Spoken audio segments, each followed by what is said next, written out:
Hello there, welcome to Fulcrum of the Force. I'm Jim, this is my channel dedicated to everything Star Wars.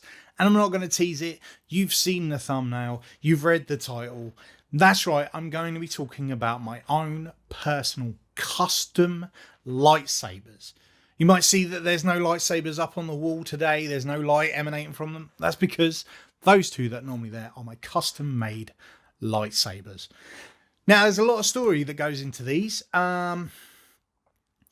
I will talk about the first one first and the second one second, because that's the way you do it. Here is my first ever custom lightsaber that I had made for me. Here it is. Now, that's not technically correct. Right now, I'm actually going to show you a picture just here of what this actually looked like when I first had it made. There is a review on my channel from like 2.5 years ago.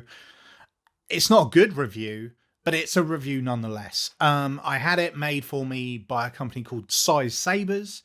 I drew a quick sketch at a Comic-Con once and got him to custom make me this particular saber. It's my design. It's how I want a lightsaber to be made. It was installed with a single LED. It was purple. No sound, no anything. And I loved it, and it was great. But it was very, very shiny. And just turned on, turned off. Nothing crazy going on about it. But then once I started to get into this, I was like, I need to do something proper with that lightsaber. I need to get it installed properly. So not only did I want to get it installed properly, I wanted it to look a little bit more used and a little bit more me. So what I did is I reached out to my good friend Izzy over at Kashyyyk Customs and said, hey, I've got this custom saber and I would really, really like some extra work to be done to it to make it look better, to make it look more like a lightsaber, less like a flashlight, and just more me. So I sent it over to her, and I was like, look, it was single LED, basically. I was like, I definitely want it to be NeoPixel, and I want it to be weathered, and I just want it to look a little bit different than what it is. So here is what it looks like now. This has been a long time coming for me to doing this review. I got this back probably 18 months ago, maybe longer. But there's a reason I've waited this long to do a review of it. But here's what it looks like now. So as you can see, this part, it still looks the same. We've had a lot more weathering done on it. I definitely wanted these parts darker so that it was reminiscent of Luke's. We've actually also had the blade retention screw. It was at the top here. As you can see, it's still there. But that just pushed the blade out. So we got one put in there so that it just holds the blade properly. Then this part here is pretty much new. It was quite big. It was quite bulbous. It's had a Covatech added to it. It's had a clamp put on it, which was actually Izzy's idea at first. I was going to have a wrap on this. And she was like, I think it would look better with a clamp. So she put an actual Graflex clamp on there. And I was like, you know what? That does look really, really nice. And the D-ring put on the bottom, because even though it's got a Covatech, I love a D-ring. I just love how they look with the D-ring. And the clamp has a bubble strip because I'm old school. But this is now NeoPixel, not just NeoPixel. This is CFX NeoPixel. And she's gone ahead and installed a Goth 3D chassis into it, which came out super, super nice, with a 28mm bass speaker, installed with CFX. This is my only CFX lightsaber, with a kill switch and a custom lightsaber sound, which I'd had made previous. CFX, all ready to go. Very much more me.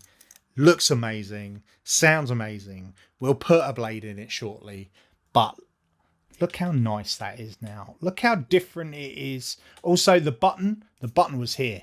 The button actually is now just there. Very so you can hold it here and press the button and do the whole thing. It's just way, way nicer. Much more a saber that I would want. When I designed this in the first time, it was my second saber. Like I had a mystery box from somewhere else, and then then I just designed a saber. So I didn't really know all the ins and outs at that point. But the fact is, she took my ideas and she just ran with it and went to the next level with this saber. And even though I've got some other sabers that are really nicely made, and that this will always be my favorite saber, because not only is it designed by me, but it was installed by one of my good friends. And so all of those things together, this is just, it's the one, right? But then I had another idea. The story doesn't end there. So I had another idea, like a little while later, maybe about, I can't remember now, maybe 6 months ago. I was just like, you know what? Obviously, massive fan of Ahsoka Tano. I would love a Shoto to go with it. A Shoto version of the same saber-ish. Not exactly the same. Like a smaller version of the saber with hints of it.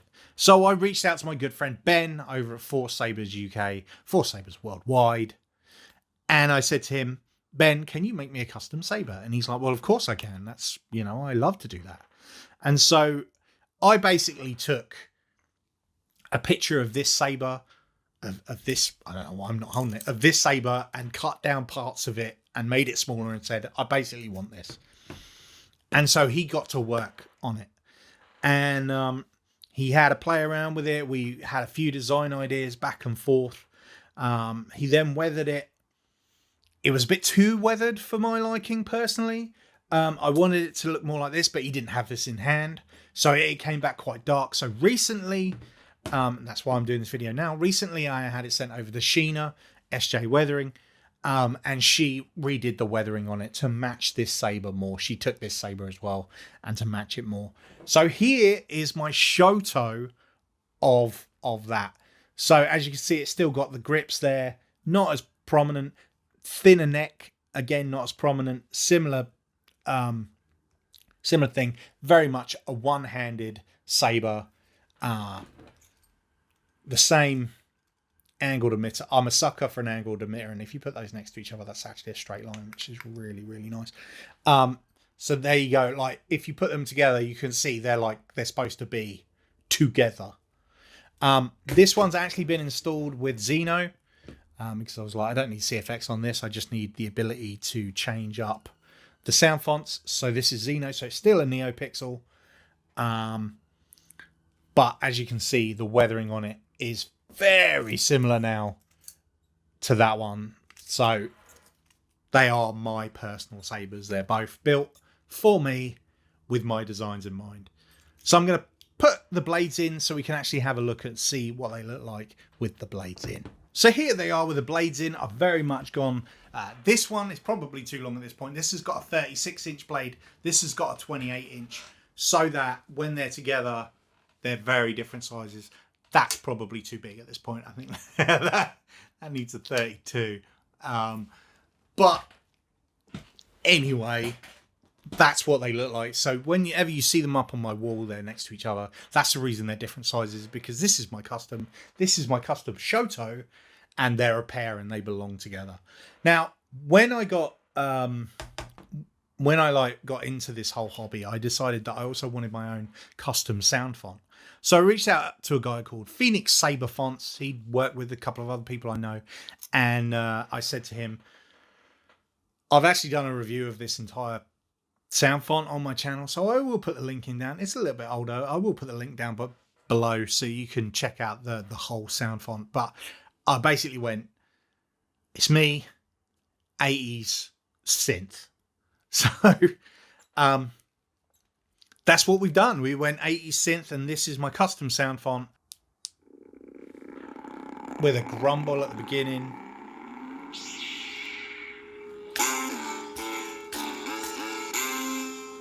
And so when it's also got a custom blade style on it, so when it gets knocked, it actually goes from green to purple, because I love purple. Like, purple is definitely my color, but when it comes to lightsaber blade, I definitely feel more green. So I was like, well, you know what I should do?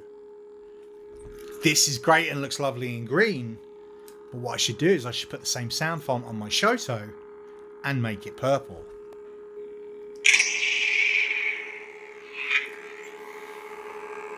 So there it is. Now,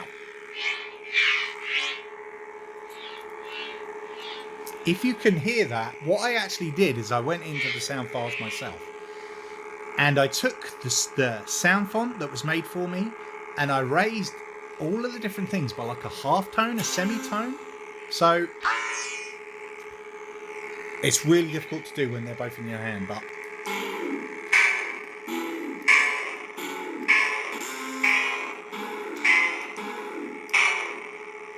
so if you can hear them together, this one's lower and this one's ever so slightly higher because it's the smaller Saber.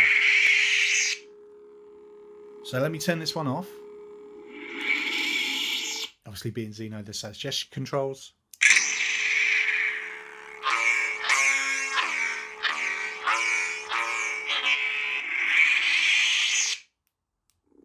This one has the grumble at the beginning. You can't do that on Xeno just yet. I'm going to put this down.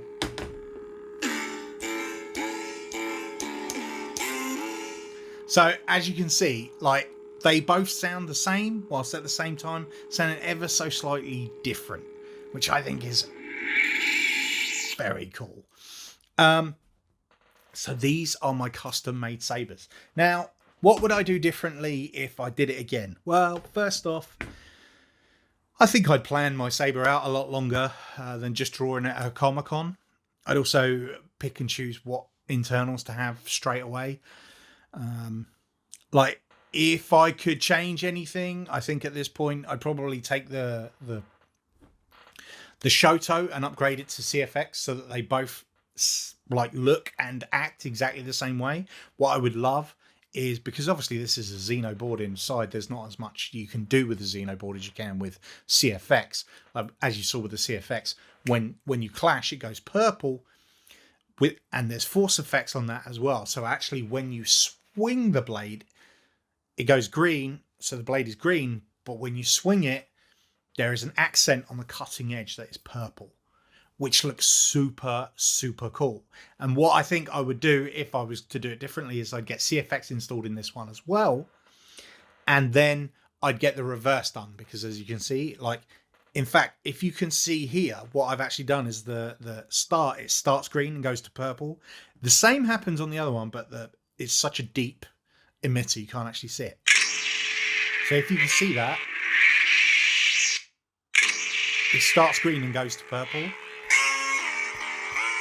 But the clashes are still white. Everything else is still white and standard. So I think, I would do that and it'd be purple with a green cutting edge. That's what I would do if I was to do it again. But I love my custom sabers. I think they're great. I think everybody that worked on them did a fantastic job. They gave me what I wanted when I asked for it, exactly the way I wanted it. So that's a big deal. If you've got a saber that you want installing, I would definitely recommend Kashyyyk Customs. Great customer service, incredible work. If you've had a look over at my mate Sem's channel, Sem's Nerd, he's had a bunch done by her, and the installs are next level. So if you're looking for an installer, that's one that I can definitely get behind 100%. If you're looking for someone to build you a lightsaber, to do a custom lightsaber, I would say Ben over at Forcesabers worldwide is a great place to start. He's fantastic with everything that he does, and that everything is handmade, and you're going to be getting a one-of-one, which is pretty cool. So that's it for this video. I thought I'd just finally take some time and just show you my custom made lightsabers and everything that I've had done with them, and what I could potentially do next with them. But that's it for this video. I hope you enjoyed it. Don't forget to do like, subscribe, ring that bell so you never miss a video. But until next time, don't forget, we're one with the Force, and the Force is with us.